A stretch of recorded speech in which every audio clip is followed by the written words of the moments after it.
இந்த சேனலை தொடர்ந்து நடத்த உதவி செய்ய நினைப்பவர்கள் உதவி செய்யலாம். வணக்கம்.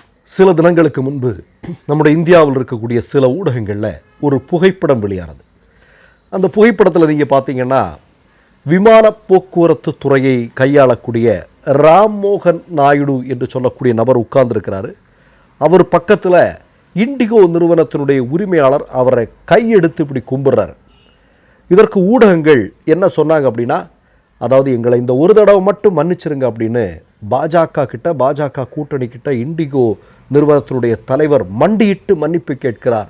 தெரியாமல் செய்து விட்டோம், குளறுபடிகள் நடந்து விட்டது, எங்களை மன்னித்து விடுங்கள் அப்படின்னு சொல்கிற மாதிரி ஒரு புகைப்படத்தை வெளியிட்டிருந்தார்கள். ஆனால் அந்த புகைப்படம் வெளியிட்ட அடுத்த நாளும் அந்த பிரச்சனை தீர்ந்தபாடில்லை. லட்சக்கணக்கான இந்திய பயணிகள் மோடியினுடைய மிக மோசமான கொள்கையினால் மிகப்பெரிய அளவில் அவதியுற்றார்கள். இந்த நொடி வரையிலும் அது நிகழ்ந்து கொண்டிருக்கிறது.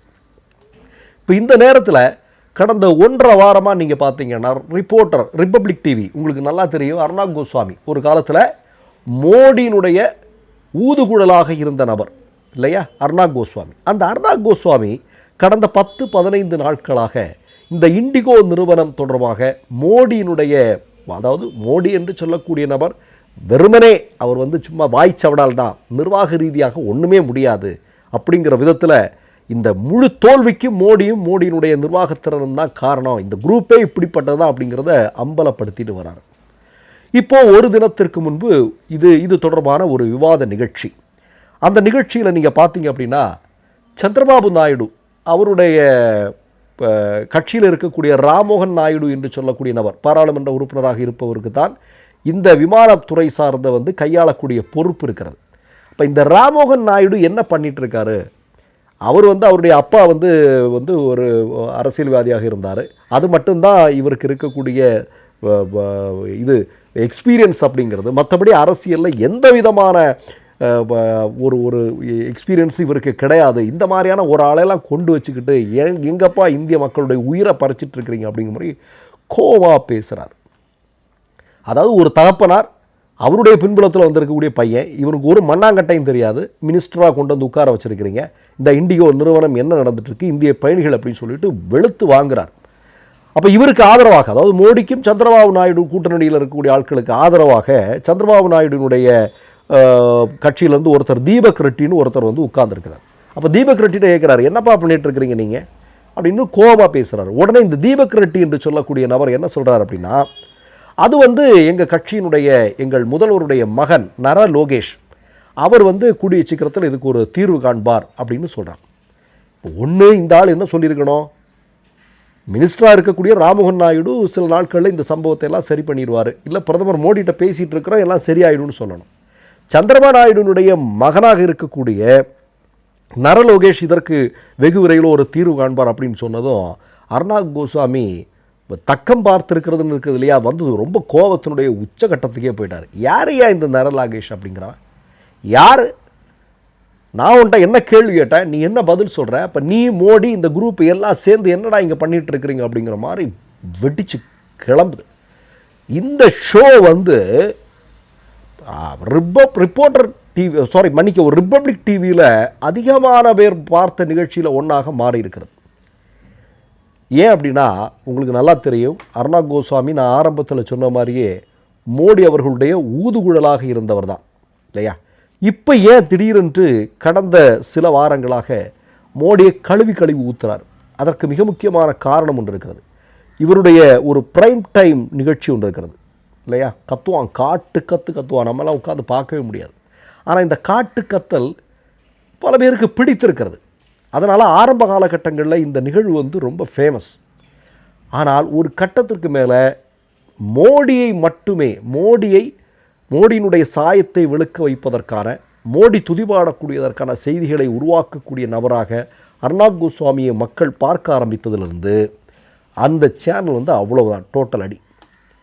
இப்போ என்ன பண்ணுறான்னா, ரேட்டிங்லேயும் இல்லை, எதுலேயுமே இல்லை, எவனும் பார்க்குறதில்ல. நமக்கு தெரியும் மோடியினுடைய மன் கி பாத் எத்தனை பேர் பார்க்குறான் அப்படிங்கிறதெல்லாம் நமக்கு தெரியும்.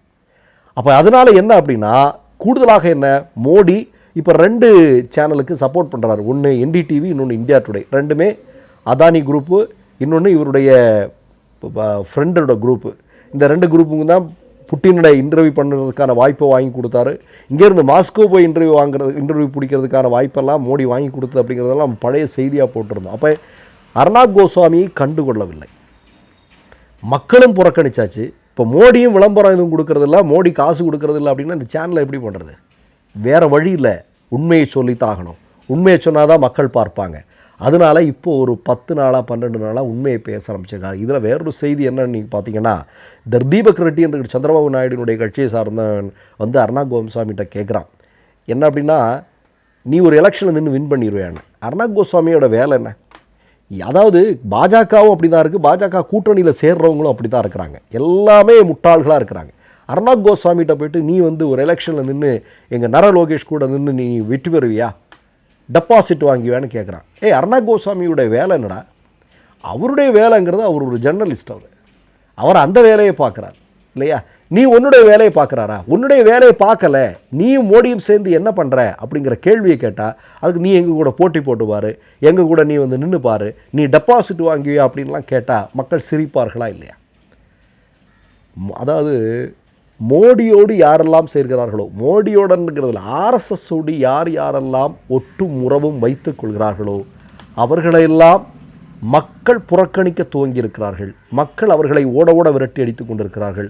அது ஊடகங்களையும் வந்து ரிஃப்ளெக்ட் ஆக ஆரம்பிச்சிருக்கு. நீங்கள் ஒரு செய்தியை புரிஞ்சுக்கணும், வட இந்தியாவில் ஊடக பலத்தில் ஊடகங்களை வைத்துத்தான் அங்கே மிகப்பெரிய மதவெறி அரசியலை மோடியும் பாஜகவும் ஆர்எஸ்எஸும் செய்து கொண்டிருக்கிறது அப்படிங்கிறது நமக்கு தெரியும். 1980களிலேயே இது அங்கே ஆரம்பிச்சிட்டாங்க ஆர்எஸ்எஸ்ஸால் தென்னிந்தியாவில் இருக்கக்கூடிய ஊடகங்களை முழுமையாக கைப்பற்ற முடியவில்லை. ஆனாலும் பெரும்பாலான ஊடகங்கள் அவன் கட்டுப்பாட்டில் தான் இருக்குது. ஆனால் இங்கே வந்து இப்போது தமிழ்நாட்டில் தான் பெரியாரி இயக்கங்கள் வந்து திராவிட முன்னேற்ற கழகத்தினுடைய தொடர்பான இது அங்கே இடதுசாரி சிந்தனையாளர்களுடைய ஊடகங்களாட்டி இவையெல்லாம் சரியான இடத்தில் பயணித்து கொண்டிருப்பதால் ஆர்எஸ்எஸ்ஸால் அதை உடைக்க முடியல. ஆனால் வட இந்தியாவில் அதை எப்போவோ செஞ்சிட்டாங்க. ஆனால் இப்போது வட இந்தியா ஊடகங்கள்லேயுமே இந்த மாதிரியான சலசலப்பு, பாஜகவிற்கு எதிரான ஒரு சலசலப்பு வந்திருப்பது என்பது ஒரு மிகப்பெரிய அரசியல் மாற்றத்திற்கான அறிகுறி அப்படிங்கிறத எடுத்து சொல்லுது அப்படிங்கிறதா உண்மை. ஒட்டுமொத்தமாக அர்னாப் கோஸ்வாமியிலிருந்து பல ஊடகங்கள் இன்றைக்கு மோடிக்கு எதிராக திரும்பக்கூடிய காட்சியை பார்க்குறோம். அது என்ன அப்படின்னா, நமக்கு எல்லாருக்கும் நல்லா தெரியும், சுப்பிரமணிய சுவாமி ஒரு ட்வீட்டை போட்டுட்டு 10 செகண்டில் இப்போ ஒரு 10 நிமிடத்திலே அந்த ட்வீட்டை நீக்கம் செஞ்சார். அது என்னைக்கு வெடிக்க போகுது அப்படின்னு தெரியல. அது வெடித்தால் மோடி எத்தனை நாள் தான் ஆட்சி அதிகாரத்தில் இருக்க முடியுங்கிறது தெரியல. அதற்கு பின்னால் இருக்கக்கூடிய மர்மம் என்னங்கிறது தெரியல. அப்போ இதெல்லாம் சந்தேகத்தினுடைய நிழலில் இருக்குது. அப்போது அர்னாப் கோஸ்வாமி இதையெல்லாம் மனசில் வச்சுக்கிட்டு தான் இப்போவே நம்ம விலகிடுவோம்ப்பா, நம்ம இப்போவே நடுநிலைமை ஸ்டாண்ட் எடுத்துருவோம் அப்பா அப்படின்னு நினைக்கிறாரோ, பெரிய அரசியல் மாற்றம் வரப்போகுது, இனியும் மோடி பக்தனாக இருந்தால் சிக்கலாகிரும் நினைக்கிறாரோ என்னவோ தெரியல. அதற்கெல்லாம் வரும் நாட்கள் தான் சாட்சியமாக இருக்க போகிறது. மற்றொரு நிகழ்வில் சந்திப்போம். நன்றி, வணக்கம். 3 யூடியூப் சேனல்கள் வியாபாரத்திற்கு இருக்கிறது. தேவைப்படுபவர்கள் இந்த எண்ணுக்கு தொடர்பு கொள்ளுங்கள். மை நேம் இஸ் ரெட் சேனலை சப்ஸ்கிரைப் பண்ணிக்கோங்க. அதுக்கப்புறமா பக்கத்தில் இருக்கிற ஜாயின் பட்டனை கிளிக் பண்ணீங்கன்னா ஒரு நியூ பேஜ் ஒன்று ஓப்பன் ஆகும். அதுலயும் ஜாயின் பட்டனே கிளிக் பண்ணிக்கோங்க. அதுல பாத்தீங்கன்னா credit R debit card options இருக்கு. இதுல உங்களுக்கு விசா, மாஸ்டர் கார்டு, ரிப்பே அப்படின்னு 3 ஆப்ஷன்ஸ் கொடுத்துருக்காங்க. அதுல நீங்க எந்த கார்டு சூஸ் பண்றீங்களோ அந்த கார்டோட நம்பர் என்டர் பண்ணிக்கோங்க. அப்புறமா கார்டோட வேலிடிட்டி மந்த் அண்ட் இயரை டைப் பண்ணிக்கோங்க. அடுத்தபடியா உங்க கார்டோட பின்னால சிவிசி கோடுன்னு சொல்லிட்டு 3 நம்பர்ஸ் கொடுத்துருப்பாங்க. அந்த நம்பர் இதுல என்டர் பண்ணிக்கோங்க. அப்புறமா அட்ரஸ் அண்ட் இன்ஃபர்மேஷன் என்டர் பண்ணிட்டு பைங்கிற பட்டனை கிளிக் பண்ணிக்கோங்க. ஒருவேளை உங்க கார்டு நம்பர் இன்வாலிட்னு காமிச்சிச்சுன்னா உங்க கார்டுல இன்டர்நேஷனல் யூசேஜை எனேபிள் பண்ணுங்க.